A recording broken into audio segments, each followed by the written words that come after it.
You are not someone who makes impulse purchases. When something costs more than you want to spend in a single payment, you think it through first, and if it still makes sense, you split it into 4 installments that carry no interest and no added charge. You have done this several times over the past year, and each time it felt like the right call. Each time it felt like the financially sensible version of the same purchase. Here's the question nobody asks at checkout. Without looking at your apps right now, can you name every BNPL plan that is still active in your name? Can you tell me the combined total of all scheduled payments due across all of them in the next 30 days? Most people who use these products regularly cannot answer that without actually checking, and the gap between confidence in each individual plan and ignorance of the combined total is exactly where the real risk is hiding. Here's the hidden mechanic. Buy now, pay later is not designed to show you your aggregate commitment. It is designed to show you the installment, every checkout flow, every confirmation email, every payment notification is framed around one plan in isolation, but your bank account does not settle plans in isolation. It settles the total every time money arrives.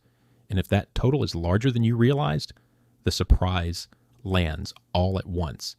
I am Sam from Simply Money, and I have spent way too much time analyzing why this specific gap catches people who are genuinely careful about their spending. It is not a discipline problem, it is a visibility problem, and the product is designed to maintain that gap. If you have ever felt confident about each individual plan you opened and still ended up surprised at your balance, subscribe. Because this is the kind of hidden financial mechanic we break down at Simply Money. Because today I'm covering 5 hidden costs of buy now, pay later that even thoughtful users consistently miss, starting with the one most people cannot calculate without help. Let us start with why you probably do not know your real BNPL total right now. The reason you cannot answer those 2 questions without checking is not a memory problem. You made each decision carefully, which means you remember the purchases and the reasoning behind them. What you do not have stored anywhere is a running total of how those decisions interact with each other across time, because the product was not designed to give you that view. Here's how BNPL products are built at the information level. Each provider shows you one plan at a time. When you open Klarna, you see your Klarna plans. When you open Afterpay, you see your Afterpay plans. Affirm shows you your Affirm activity. Not one of those apps is built to show you the combined picture across all 3 platforms you might be using simultaneously. Not one of them communicates what the others have committed against your account. The aggregate does not exist anywhere in the product experience until it settles against your bank account, which has no context for it and no ability to distinguish between a commitment you planned for and one you had largely stopped thinking about. This is different from how virtually every other financial obligation you carry is structured. Your credit card shows a total balance. Your rent is a single fixed monthly number. Your insurance, utilities, and subscriptions each have a specific place in your budget and a clear recurring line. BNPL installments have none of those anchors. They live in a middle zone between purchases you have already mentally filed away and bills you have not yet formally acknowledged, which is why they consistently escape both the budget and active working memory. The normalization of this pattern makes it harder to detect over time. Buy now, pay later has become a standard feature of online checkout for a broad and growing share of consumers, particularly among younger shoppers for whom splitting a purchase has become a routine part of how online buying works. When a behavior is normalized, the scrutiny applied to each new instance decreases, which is exactly when the aggregate can grow most quickly without triggering any alarm. The mechanism behind this is worth naming precisely: the isolation design. Buy now, pay later products present every commitment as a standalone event. From the checkout screen through every payment notification for the life of the plan. The product is not structured to give you a portfolio view of your active obligations. It is structured to give you a transaction view, one plan at a time, which makes it structurally difficult to know your aggregate exposure without doing manual math across multiple apps. The isolation design serves an obvious business purpose. If every checkout screen required you to acknowledge your combined active BNPL balance before approving one more plan, conversion rates would fall. The business model depends on each approval feeling contained and independent. So the architecture is built to maintain that feeling, And the result is that your aggregate exposure is something nobody in the system is surfacing to you on your behalf. The silo structure extends beyond the apps themselves. When Klarna processes a payment from your account, it receives your money and updates its own records, but that transaction does not communicate anything to Afterpay or Affirm about what you're carrying on those other platforms. Each provider operates with a partial view of your total BNPL exposure, and none of them has an incentive to aggregate that view across competitors. The result is that there is no entity in the entire BNPL ecosystem whose job is to show you your complete picture across all providers. The gap is not a gap in your attention or your discipline. It is a gap in the information the product was designed to provide. Let us put numbers on what that gap produces in practice. Say you use 3 platforms over a 6-week window.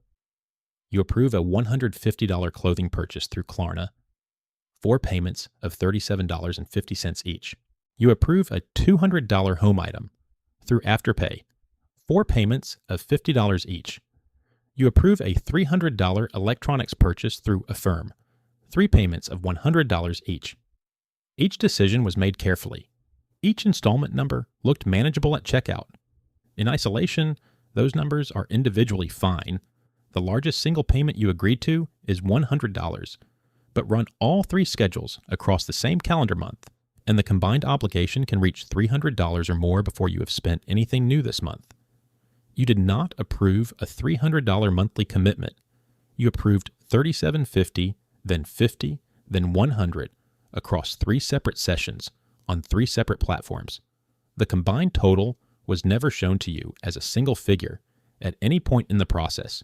Extend that pattern across 12 months of ordinary consumer behavior, with plans cycling in as older ones clear and new purchases entering the stack.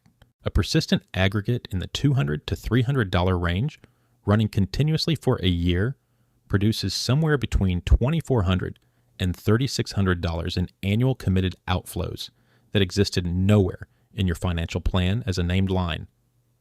That range represents the entirety of an emergency fund that could have been built, a meaningful contribution to a retirement account, or the liquid buffer that would have absorbed one genuinely hard month without requiring a difficult decision. The purchases were each deliberate. The aggregate cost was always invisible. This is where the isolation design stops being a budgeting nuisance and becomes a genuine structural exposure. Every BNPL plan is approved under the conditions of a specific moment. The balance looks fine, the installment seems manageable, you tap through. But the payment schedule runs forward into conditions you cannot see from that moment. A car repair, a medical bill, a slow pay period for anyone whose income is not perfectly consistent, month to month. Your installment commitments do not adjust to any of that. They process on schedule for the same amounts, regardless of what your financial life looks like when each one clears. The result is a mandatory floor that the isolation design keeps invisible from above. Every plan you carry raises the minimum amount your income must cover before you have access to genuine discretionary cash. Because no single plan is large enough to register as a significant obligation on its own, that floor rises incrementally with each new approval, undetected, until a constrained month reveals a gap between the margin you expected to have and the margin you actually have. Consider the practical test. If a $400 emergency arrived next week, could you state immediately how much room you had to absorb it, or would that answer require a multi-app lookup to determine what was already committed? The gap between those two answers is the real-time cost of the isolation design. At that point, the stack was assembled carefully, one good decision at a time. Now let us address the most intentional version of the pushback, because it deserves a direct response. The argument from the deliberate BNPL user goes, I only split purchases I was already going to make. The money is in my account. I use the installment structure to preserve liquidity while the payments process. That is not a trap. That is a tool used with intention. This holds for a single plan on one purchase, with real reserves in the account and every installment paid on schedule. In that narrow scenario, the math is neutral and the interest-free framing is accurate. The logic holds. 3 things complicate it when concurrent plans multiply. First, the float strategy only works if you have an accurate picture of your aggregate commitment at all times, which the isolation design actively makes harder to maintain. As the stack grows, you cannot optimize a liquidity strategy around BNPL if you need to open 3 apps to state your total exposure on any given day. Second, even a perfectly managed zero-interest stack is a real set of obligations that competes with every other claim on your income. A missed payment on any plan, for any reason, can trigger late fees, account restrictions, or credit-related consequences, and the specifics vary significantly by provider and product type. Klarna, Affirm, and Afterpay do not carry identical fee structures, credit reporting approaches, or consequences for a missed or late payment. The interest-free label applies to a specific plan type under specific conditions, not to a uniform risk profile across all providers. Third, some BNPL products, particularly those used for larger purchases on longer terms, carry a stated interest rate rather than a 0% structure, and others use a deferred interest model in which interest is suppressed during the plan period but applied retroactively to the original purchase amount if a payment is missed or the plan is not completed as agreed. The general impression of a platform and the specific terms of the product you selected are not always the same thing. So here is the practical answer. The isolation design is a structural gap in what the product shows you. The fix is a single habit, the aggregate audit. Before you approve any new plan, open every BNPL app you use and add up the total committed across all active plans for the next 30 days.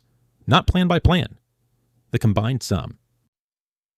If you can state that number before checking, you have genuine aggregate awareness. If the number surprises you, the gap between your estimate and the actual total is a direct measure of how wide the isolation design has been running in your finances. 3 checkpoints that signal the gap has grown beyond easy management. First, you cannot immediately state how many plans you currently have open, which means the stack has exceeded your working memory capacity, and the aggregate is almost certainly larger than your intuition suggests. Second, when you recall a recent BNPL purchase, the figure that comes to mind is the installment amount rather than the total cost, which is the isolation design's primary budget distortion playing out in your own recall. Third, you are approving new plans before existing ones have fully cleared, which means the floor is rising faster than it is falling regardless of how carefully each individual approval was made.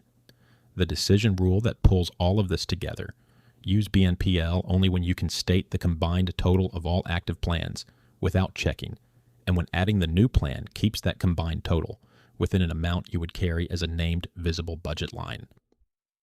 If the aggregate requires a multi-app lookup to discover, the isolation design is working and your awareness of the stack is lagging behind the stack itself.